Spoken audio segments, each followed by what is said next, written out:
MTech M Pharmacy ఎవరైతే Osmania university కావచ్చు, JNT university కావచ్చు, కాకతీయ యూనివర్సిటీ కావచ్చు, సో ఎవరికైతే యూనివర్సిటీస్లో సీట్ వచ్చినాయో ఈ వీడియోలో కంప్లీట్గా 2 ఇంపార్టెంట్ అప్డేట్స్ ఇవ్వడం జరుగుతుంది.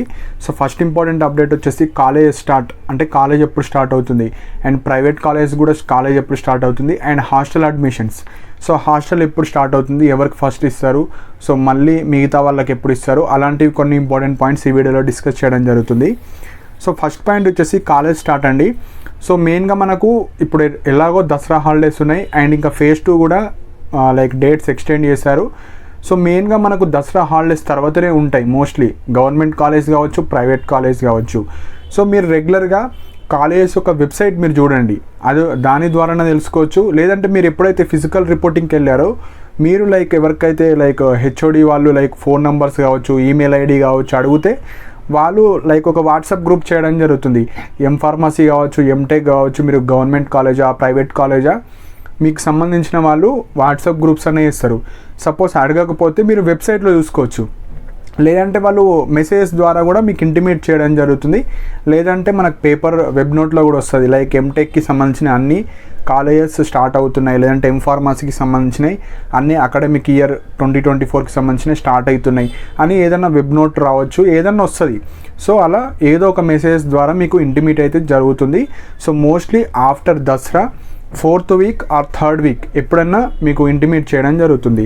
సో నెక్స్ట్ వచ్చేసి మనకు hostel admissions.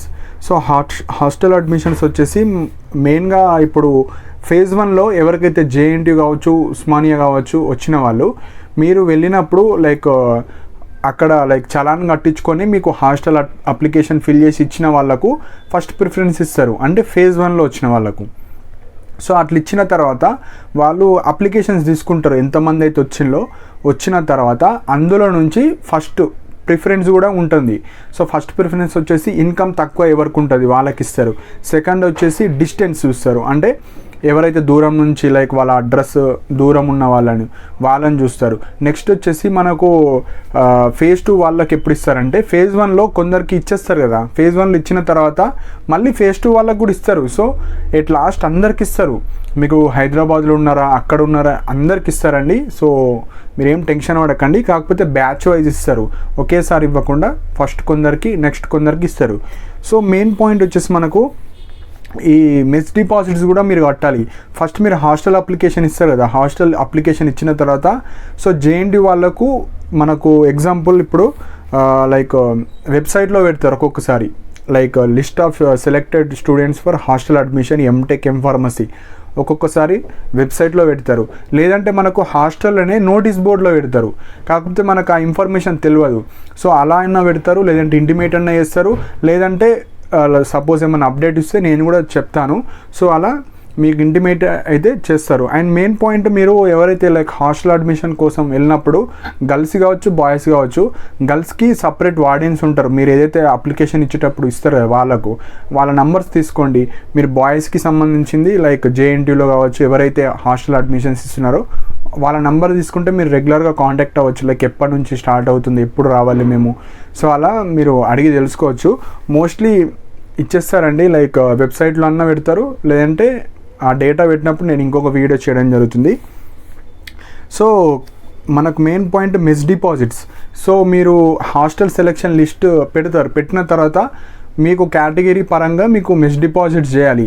So mess deposit కూడా మీరు రెడీ చేసుకొని పెట్టుకోండి. సో అప్రాక్సిమేట్లీ నేను చెప్తున్నాను, లైక్ ఓయూ కావచ్చు జేఎన్టీ కావచ్చు అప్రాక్సిమేట్ చెప్తున్నా, ఒక 2000 3000 అటు ఇటు అవుతాయి.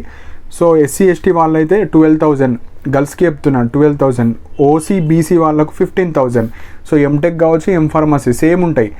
సో బాయ్స్కి అయితే ఒక 3,000 5,000 ఎక్స్ట్రా ఉంటాయి. లైక్ ఎస్సీ ఎస్టీ అనుకోండి 12,000 ఉంటాయి వాళ్ళకు, బీసీ వాళ్ళు అనుకోండి 18,000 20,000 ఉంటాయి. జేఎన్టీలో అయితే ఉస్మానియాలో కూడా 15,000 to 18,000 ఉంటాయి. సో ఇవి మీకు ఆల్రెడీ చెప్తారు వాళ్ళు, లైక్ మీరు సెలక్షన్ అయిన తర్వాత అంటే ఫస్ట్ ఫేజ్లో వచ్చిన తర్వాత లిస్ట్ పెడతారు కదా, వాళ్ళు మెస్ డిపాజిట్ చెప్తారు, ఇంత కట్టాలి, మీరు ఇంత కట్టిన తర్వాతనే మీకు హాస్టల్ అనేది ఇవ్వడం జరుగుతుంది. సో వాళ్ళు ఎంతైతే చెప్తున్నారో అది కట్టిన తర్వాతనే మీకు హాస్టల్ ఇవ్వడం జరుగుతుంది. సో మినిమం 10 to 15,000 రెడీ చేసుకొని పెట్టుకోండి ఇప్పుడే. సో ఫాస్ట్గా మీకు హాస్టల్ ఇవ్వడం జరుగుతుంది. సో ఇవి మెయిన్ పాయింట్ అండి. సో ఎవరైతే ఫేజ్ 2లో లైక్ జేఎన్టీయూ ఉస్మానియా కావచ్చు వచ్చిన వాళ్ళకు కూడా మీకు కూడా ఇస్తారు.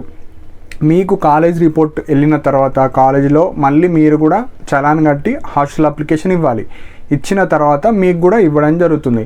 సో అందరికి ఇస్తారు, కాకపోతే కొద్దిగా టైం పడుతుంది. ఫస్ట్ ఫేజ్ 1లో వచ్చిన వాళ్ళకి ఇచ్చిన తర్వాత మళ్ళీ ఫేజ్ 2, సో మళ్ళీ రెగ్యులర్ సెల్ఫ్ ఫైనాన్స్ ఎస్ఎన్ఎస్ అందరికి ఇస్తారు హాస్టల్స్. సో అందరికి ఇస్తారు. సో ఏం టెన్షన్ పడాల్సిన అవసరం లేదండి. సో ఇవి మెయిన్ పాయింట్స్. సో ఇంకా ఏమైనా డౌట్స్ ఉంటే హాస్టల్కి సంబంధించిన కింద కమెంట్ సెక్షన్లో మెన్షన్ చేయండి. జేఎన్టీ కావచ్చు ఉస్మానియాలో ఏమన్నా హాస్టల్కి సంబంధించిన లిస్ట్ పెడితే నేను టెలిగ్రామ్ ఛానల్లో మెసేజ్ ద్వారా అప్డేట్ ఇస్తాను, లేదంటే సపరేట్ వీడియో చేయడం జరుగుతుంది. సో ఇది మెయిన్ పాయింట్. ఇంకేమైనా పాయింట్స్ మిస్ అయినా ఇంకేమైనా డౌట్స్ ఉంటే కింద కమెంట్ సెక్షన్లో మెన్షన్ చేయండి. ఇంకా ఏమైనా ఫాస్ట్ అప్డేట్స్ ఉంటే నా టెలిగ్రామ్ ఛానల్లో పోస్ట్ చేయడం జరుగుతుంది.